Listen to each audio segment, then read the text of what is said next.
12 News starts now. Coming up on a special edition of 12 News, a viral video shows how a Valley woman's quick thinking saved her husband's life, how they're both speaking out to help save others. Plus, a Valley organization is fighting addiction with dignity, giving out handbags to those helping for a fresh start. And how Saguaro National Park officials are working to keep visitors safe by filling old mines abandoned in the 50s. Thanks for joining us for this special edition of 12 News. I'm Mark Curtis. And I'm Kariba Devine. Over the next hour, we're taking a look at some of the most inspiring, moving, and empowering stories across Arizona. We begin with a Valley woman who went viral after sharing video of her husband in the midst of a heart attack. People who've watched it say it's helped save lives. 12 News journalist William Pitts explains. Does it feel like food stuff, or does it feel like... This is what a heart attack looks like. Yes, sit down. Sit down. Jeff Goss doesn't even know it. There's no arm pain. He doesn't collapse. In fact, he tries to tough it out. No, all right. Let's just go. No, you literally just about passed out. I didn't think it was anything serious at all. Even once the ambulance got there, I still thought it was a waste of time. Jeff and his wife, Michelle, were headed to a Cardinals game last September. But once Jeff sits down, he goes downhill.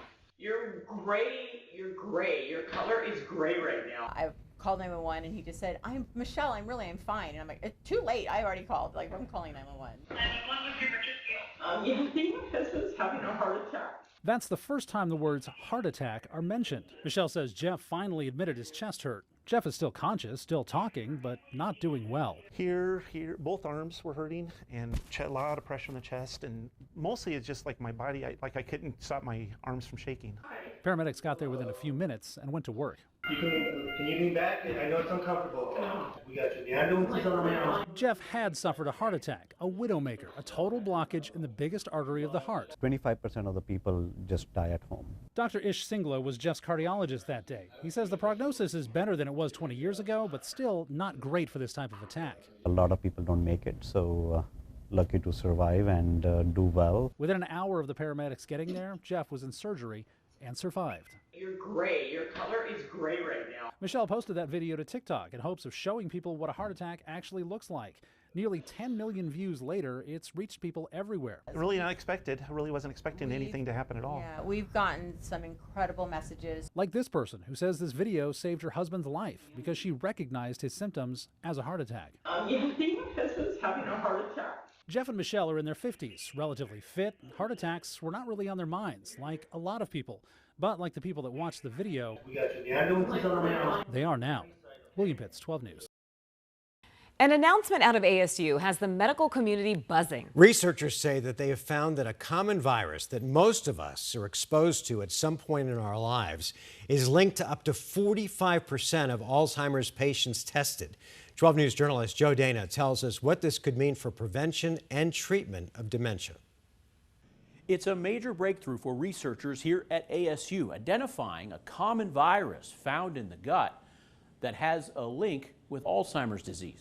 Mother Nature hides her secrets very well. Neuroscientist Diego Mastrioni believes he's unlocked one of those secrets. Every single one of these nuclei that you see, those are all positive with the virus. Mastrioni and his colleague at the ASU Banner Neurodegenerative Research Center publishing a potentially game-changing discovery in the Journal of the Alzheimer's Association. That must have been pretty exciting. It was a thrill. Yeah, absolutely. It still is. Their research claims a type of herpes virus, one not associated with sexual activity and very common in adults, is associated with Alzheimer's disease in 25 to 45% of Alzheimer's patients. We always thought that Alzheimer's disease or a lot of these neurodegenerative diseases are brain diseases first, but now we're starting to figure out that maybe other organs might be just as important as the brain. Researchers analyzed brain and gut tissues of 100 deceased men and women, most with Alzheimer's disease. So this particular person in 2014 donated their body. They show the infection travels from the gut to the brain, and there are signs it contributes to the plaques found in Alzheimer's disease patients. The virus could be twisting kind of normal biology in an Alzheimer's-like direction. The discovery means existing medications to treat the virus could be used in the future for Alzheimer's prevention. We're interested in setting up a clinical trial to look at this question. So do you know how old this woman was? Yeah, she was 98. The brain of this patient is healthy. More people will have a chance to age the way this patient did if follow-up studies support this potentially groundbreaking finding. How does it feel? A little heavier than I would have expected. Well, you know, we call it the 5-pound universe. There's an immediate takeaway here as well. It's more evidence that a healthy gut, largely impacted by what we eat, has a connection to brain health. Joe Dana, 12 News. A Valley group is giving back one handbag at a time. 12 News journalist Rachel Cole went to Cave Creek to learn more about the everyday products provided to those in recovery. Purse Impressions has amazing intentions for people hoping to break their dependence on drugs and alcohol, and the founder behind the project is sharing the tough story of how this idea surfaced. Take a look. When she would get out of rehab, she would ask me, "Mom, can you go get me a purse?" A purse, something more dignified than a grocery bag to put belongings in. And she said, "It's not a good first impression of my new life." And so I made the joke and said, "So you want to make a good purse impression?" And since 2019, Patricia Bruscia has been helping young women make purse impressions on the heels of rehab. So we put in hygiene items, jewelry, journals. Vital vessels filled with necessities for those looking to start fresh. And it started with women. We have now expanded to men and children who are residing in sober living treatment centers. Houses her daughter Courtney lived in and out of, trying to change course. She was diagnosed with stage 4 cirrhosis of the liver at age 28. Alcohol abuse, though, ultimately taking Courtney's life. And I was in such shock that I asked in lieu of flowers for purses, and I got 400. Through the Cave Creek community's love for Courtney and Patricia's transparency with her daughter's struggles, surfaced the boutique. Our very first client was Crossroads. Sometimes coming into treatment, you have nothing but a plastic bag. Kristen Day with Crossroads, understanding firsthand what a handbag means to these patients. I too am in recovery, and just having that compassion and that hug and letting them know like it's okay. Locals and visitors encouraged to donate, even browse the shop. Every dollar going back to those fighting addiction. For more details on how you can volunteer or even donate to the charity boutique, just check out this story on 12news.com. We'll send it back to you from Cave Creek. Saguaro National Park is sealing off its mining past. For decades, hundreds of abandoned mine shafts, some deeper than a 30-story building, have posed deadly risks to both visitors and wildlife. 12 News journalist Kyle Simchuk has more on the history behind those abandoned mines. Visitors at Saguaro National Park should always watch their step, but now at least they won't have to worry about falling into an abandoned mine. In the 1970s, a teenage boy fell down a 40-foot shaft. He survived, but wildlife, including bobcats, deer, and desert tortoises inside the park, haven't been as lucky. They've probably been a source of significant wildlife mortality for over 100 years. Park biologist Don Swan says there's roughly 210 mines scattered throughout the park, 150 of which pose a threat to people and animals. Many of these abandoned mines are in remote areas of the park, but one of the most accessible is the Gold Mine, spelled G-O-U-L-D. They were looking for copper here in the early 1900s, and they found a little, but not a whole lot. By the 1950s, it was abandoned. Park employees installed this metal grate on top of the 350-foot-deep shaft. It had to be flown in by helicopter. Most of the other mines were filled in by hand. So when a mine is created, they pull the rock out of the ground, the rock in the soil, and they put it next to the mine. And so all we did was put it back in the hole. But, you know, that's not insignificant. And when you're starting with a hole that's 50 feet deep, you're not doing it the first day. Most of the muscle was provided by teenage youth crews. We do try to target our more heavy physical labor for the cooler months of the year. Yeah, when it's 110 degrees out there, it's really difficult to spend all day throwing rock into a big hole in the ground. 21 mines were considered to be important bat habitat, so they weren't filled. We put either gates or some kind of cupola so the bats can go in and out of the mines, but not people. It's taken the last 5 years to fill and secure all the mines. Now park staff can focus on their original mission, preserving this slice of the Sonoran Desert for generations to explore. Filling these mines, for us, it feels really great. It feels like a significant achievement. Kyle Simchuk, 12 News. Arizona has a lot of work to do when it comes to education. A 2024 survey ranked Arizona 51st in the country. One online school that just opened aims to help students learn more practical life skills, emphasizing financial literacy with the help of AI. As 12 News journalist Troy Lynch explains, it's brand new to Arizona. I'm working on a t-shirt business right now. A t-shirt business? Mm-hmm. That's cool. What kind of t-shirt business? Custom-made t-shirts. What were you doing at 10 years old? Were you coding your own games and creating a t-shirt business like Ty? Are you a business owner? Well, yeah, I guess. Yeah. I thought of the business and I invited my cousin. He said yes. Apparently, this is just a side hustle for Ty from Buckeye. He says he wants to be an engineer when he's older, but right now he's learning how to run a business through his private online school, Novatio. When Ty is doing his schoolwork, we're also doing financial literacy lessons, financial literacy workshops, so he's learning skills for the future. They were helping me out doing worksheets and how much money I was going to make from it and how much it would cost me to do that. Has anybody here ever launched a business yourself in your life? Brand new to Arizona, but already around the country, Novatio opened earlier this year and is not your typical school. We want students to show twice as much growth as they would in a traditional setting.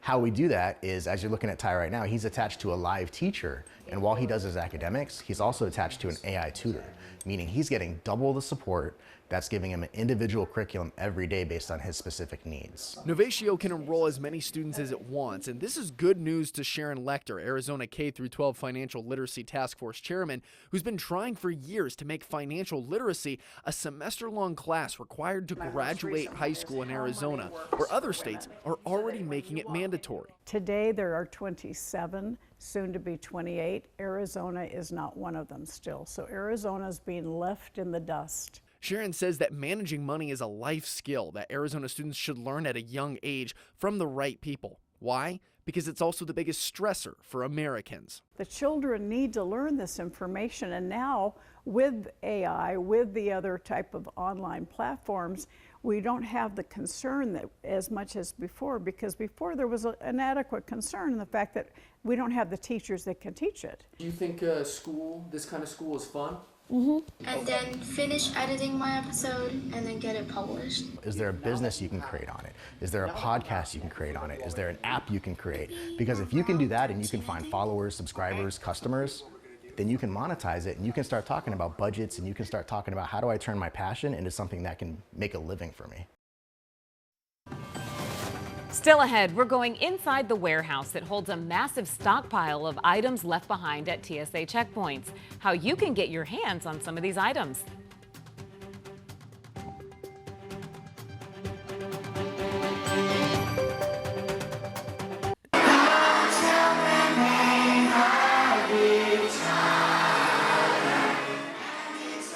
Well, you're looking at a concert in LA where Chandler's own Charlie Green, better known as CG5, made a stop on his world tour.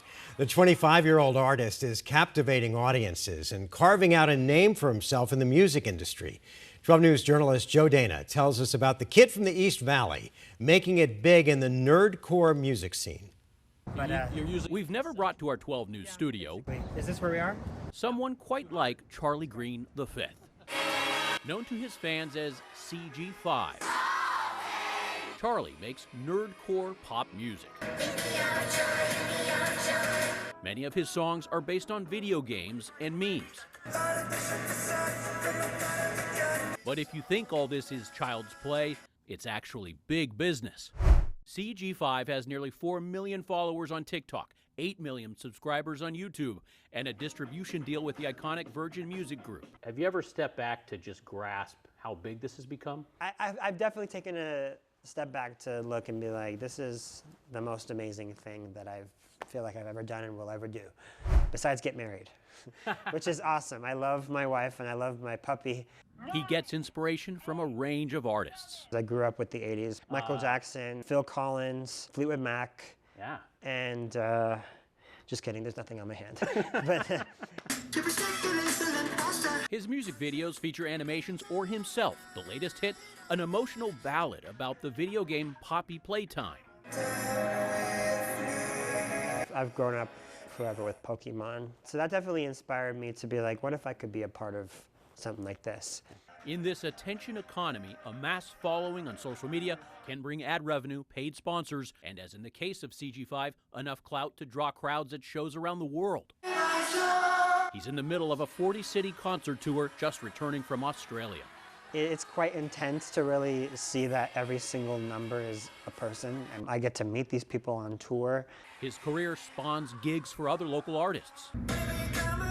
This music video, Forbidden Feeling, is a 2.5-minute whirlwind of props and performers from the Valley who burst in and out of the camera's view. The video, shot in one single take. And if making music wasn't enough, CG5 is also finishing a film. It's a horror film, and it's got 3 parts to it, and that 3rd part is featuring you, actually. Did you know that? Yeah, I'll send you the bill later. Okay, good. For the residuals. Yes, of course. Actually, I did read a few lines for his movie as a favor. Hello? He needed a news reporter for a couple scenes. Now, this is a global emergency. It's a very big experiment because my audience did not expect me to do something like make my own short film. Where this ambitious artist goes next is anyone's guess. Doing my own cartoon or something like that. I love watching competitive shows like The Voice or America's Got Talent. That's still something I feel like I could win. In Phoenix, Joe Dana, 12 News. You can watch Charlie's new film and Joe's cameo in it on the CG5 YouTube channel. Charlie says his mother is his business manager, keeping his schedule and finances in order. Have you ever wondered what happens to the items that people leave behind when they find out they can't travel with them at the airport security? The Arizona Department of Administration is in charge of handling it all, but did you know that you can actually bid on those items in a public auction? 12 News journalist William Pitts takes us behind the scenes to tell us how it all works. All this stuff was taken or left at a TSA checkpoint. There's a lot of knives, some bats, and a couple of things you wouldn't expect. A little bit of everything and anything. No kidding. Everything here was found at a TSA checkpoint. Rolling pin. Box cutters, whatever tactical pens are, and knives. Lots and lots of knives. One of the odd things that you wouldn't think about is the amount of souvenir bats. Souvenirs from spring training. They're not allowed through TSA either because they're bats. It all comes here to the Arizona Department of Administration's warehouse, where you can buy it. 6 to 12 tubs a month, depending on the time of the year.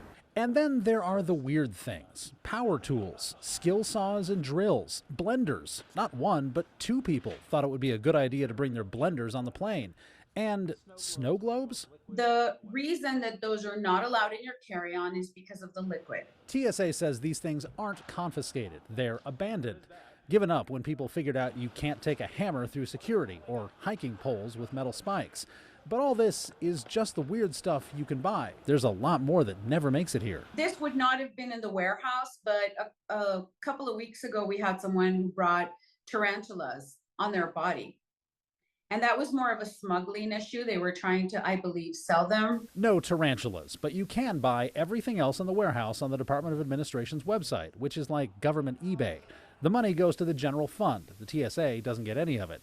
All the TSA stuff, plus whatever Arizona agencies don't need anymore, is up for auction. Bats, multi-tools, thousands of Swiss Army knives. Just know the rules, so your stuff doesn't end up here too. William Pitts, 12 News. The auction site is laid out sort of like a government eBay, listing all of the items that are currently available to bid on. If you want to take a look, we have a link attached to this story on our website. Just go to 12news.com. Still ahead, a Valley company is helping those looking to build a home by bringing their floor plans to life in a whole new way.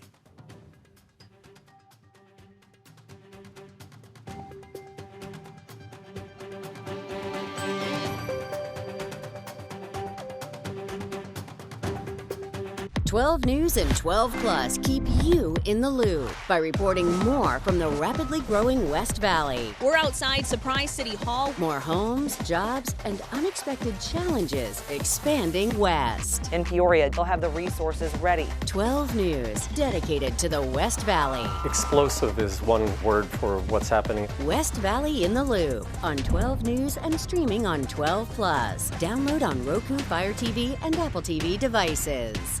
There's a brand new way to bring construction designs to life. A Tempe business is projecting people's ideas to scale. They're the first to do this in the country. 12 News journalist Troy Lynch went to Tempe and got a full tour to check it out. We really try to walk through it as if you're entering in your own property, your own house, whatever it is that you're building at that moment. And what's so neat is finally, for once, instead of looking at a piece of paper or a small monitor, you can see things in full scale. 12 projectors on the ceiling of this 6,000 square foot room, making paper blueprints and dreams of homes, restaurants, landscapes, you name it, life-size. What we could do is we can actually move the floor plan, and you can see me pointing while we move it in different directions. So we're gonna walk into the great room. And so at this moment, it says it's vaulted. You can see the dimensions of the great room. You could really show any size floor plan out there. In fact, last week we had a 40,000 square foot house being projected here. So these digital floor plans really help people get a better lay of the land in sense, and they bring in this rolling furniture so people can have a better sense of the size of the room and the size of their furniture. And this also helps interior designers with their line of work. Right here they want a king size bed. So you have the bed and the nightstands, but where are the windows? See where the windows are? A lot of times they'll put the windows too close together, and they find that after the fact. As designers, we can actually visualize it, but for our clients, it's much harder. So having another tool for them to actually walk through their house gives them a really good opportunity before we actually construct it. Can't forget their other building that has 33 TVs in this one room to help people visualize how to build the inside. We had so many interior designers coming through our facility, and they kept saying, what about the inside? What about the inside? That we try to figure out a way to show any sort of interior design in full scale. And as you can see here, this is actually a kitchen, and a client, instead of being, again, just on paper or on a TV monitor, they can come in and they could truly say, this is how the backsplash is gonna look, this is the height of the counter, and they can visualize a room. Now let's talk about change orders. It's any designer or builder's least favorite term. It's where people make changes to a design as it's being built. Former Pittsburgh Steeler wide receiver and Chandler native Marcus Wheaton owns his own landscaping business here in Arizona, and he says using this technology will help tackle change orders. Do you ever run into the problem where people are like, oh, I want it this size, and it's just not realistic? Absolutely. Yeah, absolutely. We see that all the time. With plants, with trees, right, with fountains and things like that, hardscape. So being able to see it in here, again, eliminates change orders. 100% of the clients that we've had come in so far, they get stuck in a room, whether it's like the kitchen island's not big enough or a room's too small, but they make changes 100% of the time.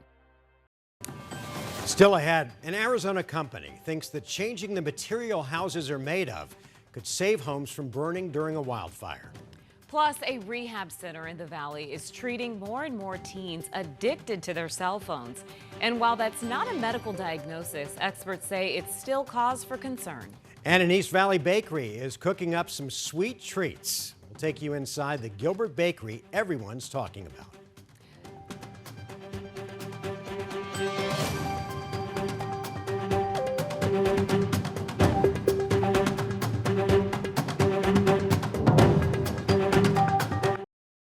Your mornings don't stop. And now neither do we. Welcome to Today in AZ. 12 News Today in AZ keeps going. Expanding to 9 a.m. on the 12 Plus streaming app. More live weather. More live traffic updates. More breaking news. Live from 4:26 a.m. to 9. 12 News Today in AZ, now streaming until 9 a.m. on 12 Plus. Download on your TV and watch for free. Welcome back. An Arizona company that's been building unconventional homes for decades is getting a boost after multiple big wildfires across the country. That's because they build with foam instead of wood. 12 News journalist William Pitts explains why this foam is so popular. This whole house is made out of foam. That's it. It's easy to put together, it's easy to carve into whatever shape you want, and it's fireproof. These foam blocks can be anything you want them to be. It's more sculpting than building. If you want a window, you can just carve one. It just melts just like butter. It's from a valley company called Strata. Rounded archways, curved walls, just cut it. All it takes is a hot knife or a hot wire. Then you stack it, spray some of this foam in between, and it seals it. After it's built, there's a concrete coating with glass fibers that seals the whole thing up. As that concrete starts to contract, it creates a superstructure. This was a system that was designed by my father in the 1970s for his PhD thesis. At minimum, CEO Amir Saibi says it's 10% cheaper than wood frame and only takes a few guys to build it. It has a high insulation rating, it's rated for earthquakes, 200-mile-an-hour winds, and it's almost totally fireproof. The most it'll do is melt. The heat eventually will melt a little of the foam behind, but once the fire goes out, there's nothing to consume. There's no flame. Just put your hand right on it. Right there. And if it does, all it takes is a new panel glued back in place. And yes, it's been tested. They had to build a small house out of it and blast it with fire. Nothing happened. They said this is the first time they've ever seen anything like this. Which, as you can imagine, makes it very, very popular right now. Particularly in California, our demand has spiked in the last 3 months.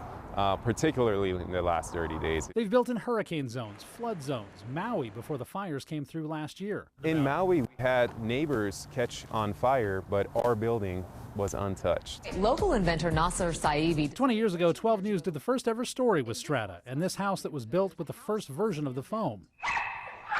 The house has truly been remarkable. Since then, Amir says the foam's gotten better, and after 10 years of tests, it's approved to build in the U.S. and internationally. Strata hopes homes like this are just the beginning. William Pitts, 12 News. Virtual reality is moving beyond video games these days and into the classroom at ASU. From biology to chemistry, students are stepping into immersive digital worlds to solve real-world problems. Professors say the technology is driving up both grades and engagement. 12 News journalist Kyle Simchuk takes us inside. At first glance, this looks like a virtual reality arcade, but it's actually an ASU classroom.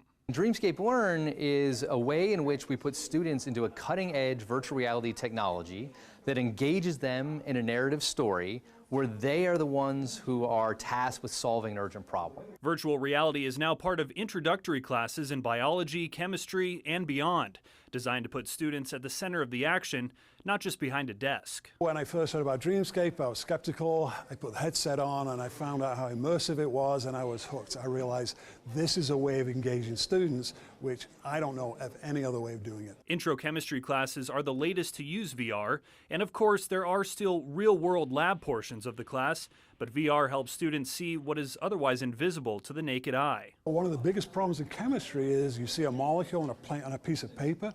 That's not a molecule at all. Right? The only reason molecules do what they do is because there's more than one of them.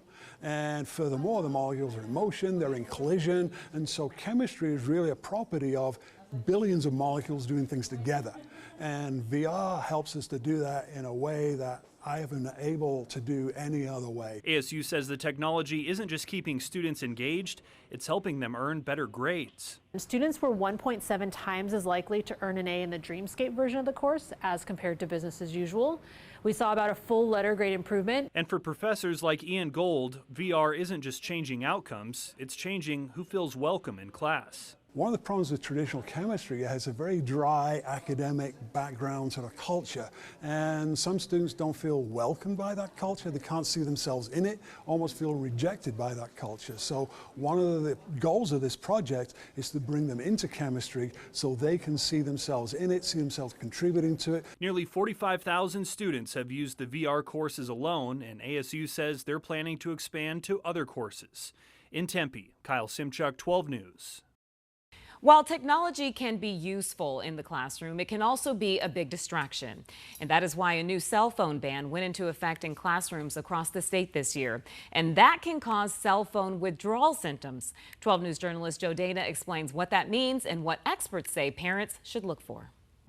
A teen addiction center providing treatment for cell phones? Not My Kid in Scottsdale is not kidding around when it comes to the impacts smartphones have on tweens and teens. When we see teens get their cell phone taken away, they go through withdrawals and they have that same sort of panic. So it is something that we're kind of putting in that same category. The nonprofit treats about 400 kids each year through counseling and drug treatment and makes contact with tens of thousands more through education.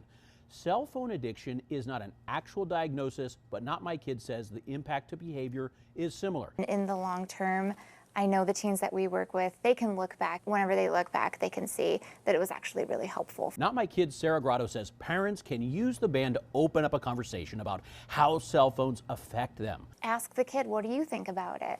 And you know, really listen. Not My Kid gives 4 tips to parents when it comes to cell phones. First, wait till 8th. Don't let them have a phone of any kind until at least 8th grade. Second, when you do give your kid a phone, there's dumb phones is what we call them, where they don't have internet, where the teen just is able to call or text. third, when your teen gets a smartphone, they recommend you install the Bark Monitor app. It tracks texts, social media, and apps on your teen's phone.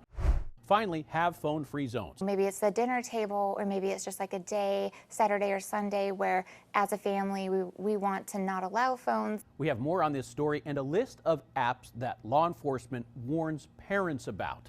You can go to this story right now at 12news.com. Joe Dana, 12 News. A brand new East Valley bakery is seeing a lot of success. The shop's both traditional and unique desserts are also giving many Arizonans a chance to indulge in ways they haven't been able to in years. 12 News journalist Jen Wall went behind the scenes of the new Gilbert Bakery. A Gilbert couple was on vacation in Spain when they stumbled across a gluten-free bakery. They fell in love with it, so much so they figured out a way to bring those desserts more than 5,000 miles away right here to the valley. Bacon cheddar Alfredo, our marinara and cheese. Behind the glass at Gilbert's Sweet and Pastries Bakery. Sea salt caramel and a peanut butter Reese's. Dozens of treats are making it into hands and on screens. How did you find out about this place? It was on TikTok. Looking as delicious as they taste. The brownie, the sea salt caramel. And the brownie cookie.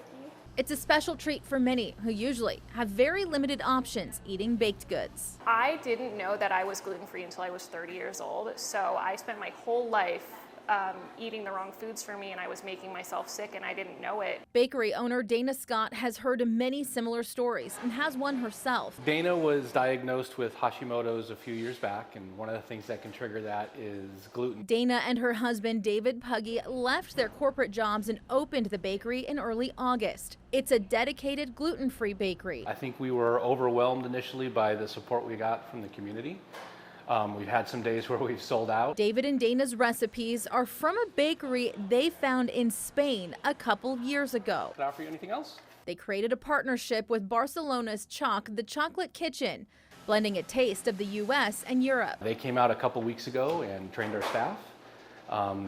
And the name Sweet and Pastries is kind of a play on the words of imposters and pastries. Arizonans driving from all over the valley to try desserts that can be nearly impossible to find. I got a little mini cheesecake. They're like, thank you so much. I haven't had a cinnamon roll in 4 years. It's so awesome to hear people talk about that. Dana and David going all in, even in a market with volatile food prices. This is our life savings and our retirement.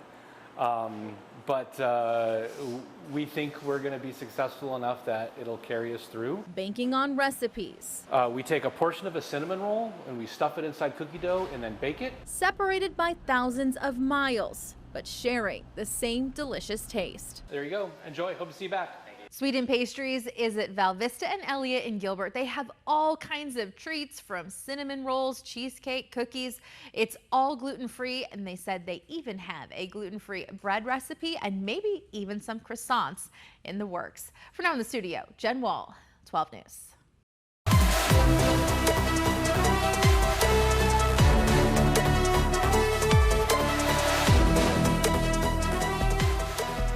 The 2026 Milan Winter Olympics are coming up in February, and 12 News is your home for all the action. Yeah, this year the Valley just picked up a fun indoor way to stay active. And get this, you can now ski and snowboard in Phoenix without any snow. You heard right. In May, AZ Snow Zone opened up, and as 12 News journalist Troy Lynch tells us, he got an up-close look.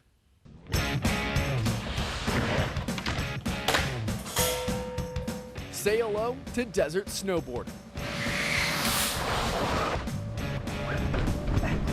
Who knew that it would be hard to find a place to snowboard in Phoenix, Arizona? But we found the only spot in the valley to practice for the powder. AZ Snow Zone. Very rewarding in the sense that, people finally actually believe that I'm a real company. Once upon 2 winters ago, owner and Scottsdale local Josh Sinclair broke his wrist and couldn't handle not being able to board, which got him thinking about bringing the ski bum life here to Phoenix. I did a backyard setup lookup, and it was too hot, so I took it one style up and found a warehouse to get AC and put it inside because, you know, off seasons is our summertime. And weeks before it opened, 12 News got a tour of the facility. So this ramp will be like a kid learner ramp. Essentially, you know, you'll go up with the kid and, you know, essentially just kind of walk them down as they're getting their first steps on skis, and then they'll figure out if they want to ski or snowboard. And when you're ready to take things to the next level, you can use the trampoline for flips or hit some rails. And then, of course, the big ramp. The whole setup can move around for certain skill levels. Ideally, I want to help beginners because it's hard to be a beginner and go up to snowball. You have to pay all this money. They might not even like it too. The cold weather too. So instead of snow, they have this special turf called mushroom dry ski to give a similar feel. Wax on, wax off. But thankfully, it provides a forgiving fall. It's not powder. It will never beat powder. It will never beat slush. But when, you know, that's gone and it's only ice, this is the next best thing. And these shredders love all the reps. Yeah, this is my first day doing it, and I wouldn't have tried a trick on the mountain that I would have here, like a 180 pretzel out. I wouldn't have done that. The progression you get is really good. So then once you're ready here, you go up there and then you really show out. Josh tells me there are a couple other places like this around the country, but he's the only one using dry ski in a park setting. And if it's experts, I'll bring more stuff out like this. I have a bunch of rails, 20-footers, 15-footers, boxes, pipes, the whole shebang. In Phoenix, I'm Troy Lynch. And still ahead, a retired couple in Arizona builds a gateway to their past in their front yard. How it all has a very personal twist.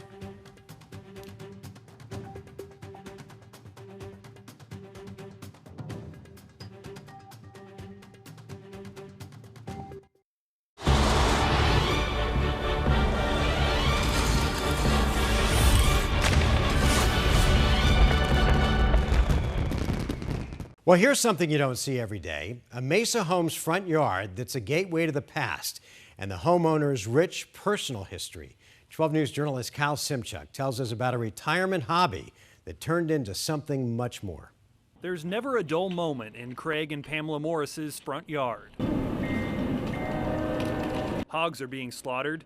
Passenger trains whiz past school children on a playground. Then, of course, you see the Daredevil up on the swing set up there. Police have surrounded the local bar, looking for a 3-inch tall suspect. There's a guy running away over there by the lumberyard. Prior to their retirement several years ago, Craig, a firefighter, and his wife Pamela, a nurse practitioner, knew nothing about model trains or the engineering that goes into layouts. We just kept adding every year. You know, we just started small. What began as a simple hobby to fill their golden years has blossomed into something far more meaningful. Their front yard is an ever-evolving tiny town. The neighbors love it, and, you know, people outside the community who have found it. We have lots and lots of visitors. But it's not just any town. It's a replica of Haxton, a farming community of roughly 900 in northeast Colorado. There's a reason it took Pamela 10 years to build it by hand. It had to be perfect. Every building has a story about when I was growing up. The detailed recreation captures not just the physical structures. That's my great-grandma and grandpa. But the heart of her childhood. The jewelry shop right next to the hotel is where I got my ears pierced when I was 16. The newspaper, the Haxton Harvest, my father was the newspaper editor for 26 years. My first paid job was at the theater. The train also passes by the Long Branch Bar. My grandpa would go there every afternoon at 3 o'clock for his beer. And if my grandma needed grandpa, she'd call my mother and say, "Can you send Pamela down to find grandpa?" The cars, people, and animals are all built to scale. We went back to my hometown, we took pictures, came back, built most of the buildings of the main street. Pamela considers herself a maintenance worker, caring for more than 600 feet of track. Her husband Craig serves as the railroad's chief engineer, managing the electrical systems that bring their tiny town to life, especially at night. This is where it all started. Craig has his own indoor layout. I like the sound and how they run. Which inspired his wife to get into the hobby. He invited me to run trains on his track, and I said, no, I'll run my own trains outside. The Morrises try to run their trains at least once a week, but will bring out an engine anytime a neighbor's grandchildren or their own visit. They fear this hobby will die with them. We're trying to get younger kids involved because it's engineering. There will come a day when Pamela can no longer get down on her hands and knees to level the track. We call it getting out of the business because people just can't do it anymore. Until then, they still welcome people to stop by their home at 7214 East Avesta Circle in Mesa. I just have to have something to do, so coming out here is kind of my happy place, and there's always something to do. In Mesa, Kyle Simchuk, 12 News. A Phoenix chef has been given a James Beard Award for being best in the Southwest. For those not familiar, the James Beard Awards, it's sort of like the Oscars for food. 12 News journalist Tricia Hendricks spoke with the chef, Yotaka Martin, about the amazing honor and how her love for cooking comes from her mother. I was born in a small village in northern Thailand. I caught up with the owners of Lam Wong restaurant in downtown Phoenix, Yotaka and Alex Martin, following this award ceremony in Chicago. Yotaka, who goes by Sunny, received the James Beard Award for Best Chef of the Southwest. It's just like, okay, we did it.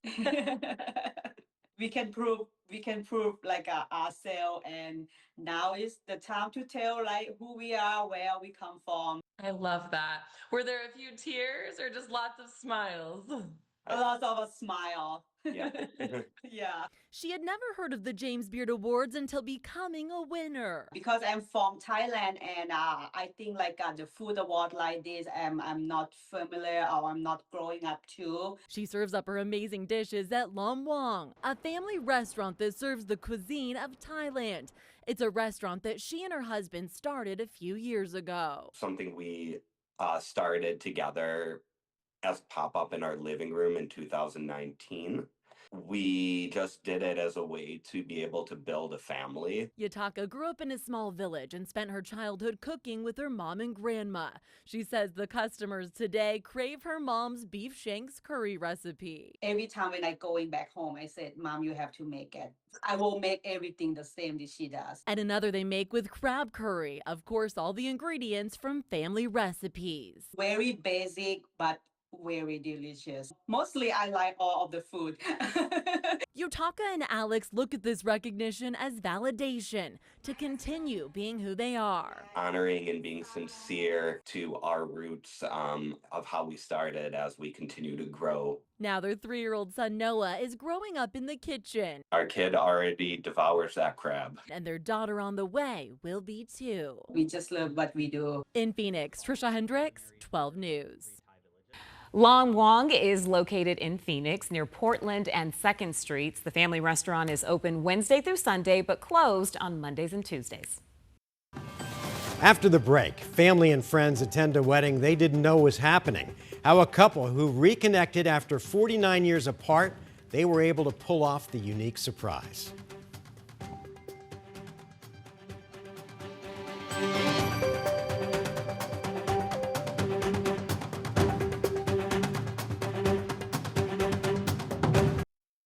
Finally, life can pull people apart in unexpected ways, but sometimes it brings them back together. What started as an 80th birthday party celebration in Eloy turned into a surprise that many guests didn't see coming. 12 News journalist Kyle Simchuk brings us a love story nearly half a century in the making.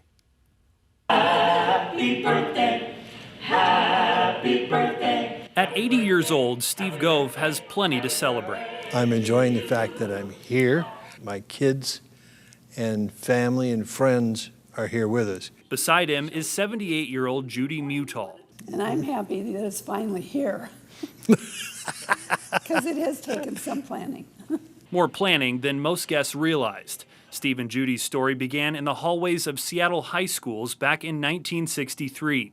Steve and his red hair caught Judy's eye at a Christmas party. And in walks 6 very tall young men from Queen Anne in Letterman jackets, and one of them had bright red hair, and that was Steve. They dated for nearly a year before life pulled them apart.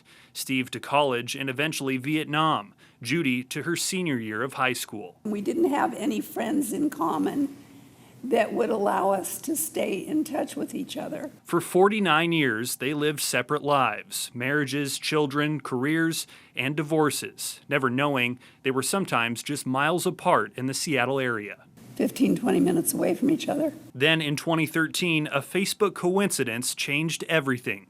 Steve commented on a photo posted by Judy's cousin. And I'm like, I know that name. Oh my gosh, I wonder if it's him. Their first meeting after nearly half a century felt surprisingly natural, and Steve took Judy's breath away again. He said, I remember the Judy Powell. I need to get to know the Judy Mutall. I don't know that I've ever told you this.